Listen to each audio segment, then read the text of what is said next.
Hey Libra, welcome to your April of 2019 Sidereal Astrology forecast. In this video, we are going to talk about all of the, what I feel like are the important astrological events for you here in April.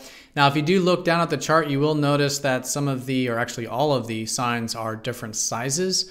And so this is because we are using the actual size of the constellations as seen in the visible sky. And this does change the signs by quite a bit from mainstream astrology. So when you do notice me mention some things like Aries going into, Uranus going into Aries, but you're thinking, wait, I thought Uranus is going into Taurus. That's because of this difference here. So if you are new, check out the link down below, but it is using the visible sky. So in other words, if you were to look up at the sky, you will literally see Uranus going into Aries. And this is called True Sidereal Astrology, and there's a link down below for more information. All right, so Libra, let's take a look at this month here for you. The most important thing collectively is this Uranus going into Aries, and this is going to be into your 7th house of relationships. So a lot of you are likely going to notice, not necessarily all this month and probably not until the later part of this month, but slowly moving forward now, maybe listening to a bit of your excitement when it comes to relations and relationships. There's some spontaneity, some new and different things invoking here with this sector.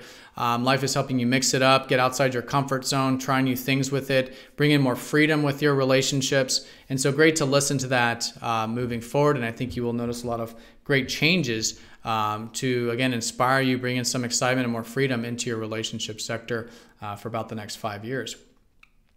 Now, the first important thing this month I would say is that Pluto is passing over the South Node.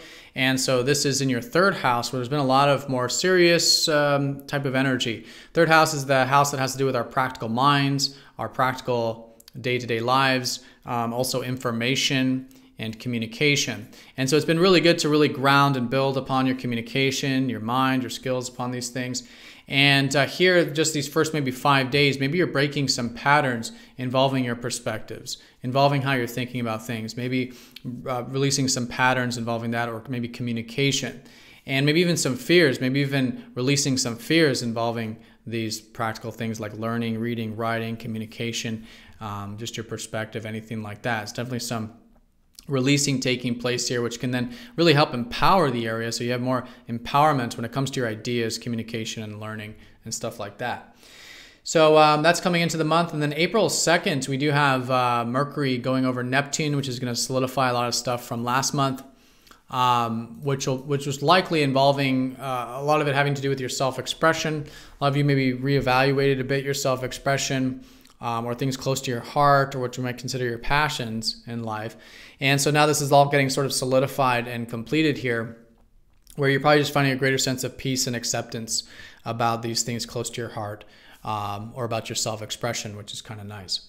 Now, April 5th, we do have a new moon, and this is going to be in your 6th house of work and routine. So really good to set some new intentions this month. I think it's a great area to focus on just all this month. But maybe around April 5th, set some new intentions with your work life, maybe your routine, maybe your diet, health, anything you do on a day-to-day basis. Really good to, slowly build some new momentum with this around April 5th. Now, April 10th, we have quite a bit going on astrologically, one of which is Venus passing over Neptune. Again, just like Mercury did, in this case, solidifying some values you may have regarding your self-expression, or some values regarding things close to your heart that then get solidified. And again, there's a greater peace and acceptance about that. Also, Jupiter is going to be retrograde April 10th. This is in your 2nd house of resources. So it's been a great year for expanding your horizons when it comes to your inner and outer resources, cultivating greater sense of self-value, self-reliance, self-resourcefulness, and then as a result, maybe even seeing opportunities financially or to bring in more material security for you. So still great to do that, but during the retrograde over about the next 4 months, give yourself the time to kind of reevaluate, rethink, reestablish this area, reevaluate these opportunities, and that's just going to help further develop it. And then also April 10th, nothing major, but the sun is going to be squaring up to Saturn. So just good to be patient around the 10th involving that work stuff that you might be focused on, or your routine, as well as maybe some of these practical matters like communication, or involving communication. All right, and then April 19th, we have the full moon, and this is going to be in your 12th house. So this will be a solidification of maybe some things starting earlier in the month involving your work or routine or health stuff. So that's good. Some things coming to the high point with that. But more specifically, it's likely this awareness involving your spiritual health and, bringing in more peace and acceptance into your life.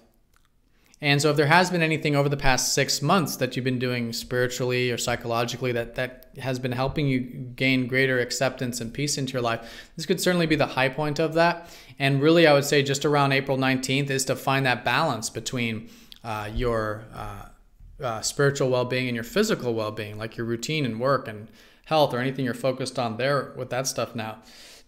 And that's really the balance between the two, is the doing and the being. Right, finding that balance between being and doing, receptive and active, that kind of thing with the full moon can be great. Saturn's also going to pass over the south node around this time, around April 20th. And so again, some things being released, maybe involving some of that communication or learning stuff that maybe you've been working at, building, taking seriously, building your mind, whatever it's been. It's more grounded, more rational, more realistic, involving this practical stuff. So that's really solidifying. And in this sense, maybe some old structures, though, like some things that are no longer serving you or useful for you involving this, are being released. And that's just going to help, again, free up the area and bring more balance back to it as well. All right, then April 22nd is when you'll probably start to notice a little more of that Uranus energy in the 7th house of relationships, because the sun will then enter Aries, go over Uranus. So some sort of new beginning, again, probably something involving a newfound sense of excitement or new freedom involving relations. And nothing major, but definitely a step in the right direction with this. And I think, again, anything that you can do to set intentions with, bring in more freedom, bring in more excitement, listening to the excitement, creating some change, experimentation, getting outside your comfort zone, etc., involving relations, really good way of working with this conjunction. April 24th, we have Pluto going retrograde, followed by Saturn at the very end of the month, April 30th. And so reconsideration involving some of these practical matters. Again, whether it's about communication or learning that you've been taking seriously or transforming, this is going through this now reconsideration for about the next 5 to 6 months with these planets. It's also nice because you do get a bit of a break with some of that more serious, heavier energy involving those planets when they go retrograde there. And I would say April 27th, so around there, Mars is going to be squaring up to Neptune. Nothing major with this, but if there is anything you can surrender that's outside of your control about your passion or something close to your heart or someone close to your heart, something like this, good to be present with it. Surrender what's outside of your control. Be grateful for it. There's just a little bit of a collective uncertainty or something going on with this. And it's just around this April 27th. But as you do, have that gratitude, live presently, surrender what's outside of your control. It'd be a very good way of working with this square.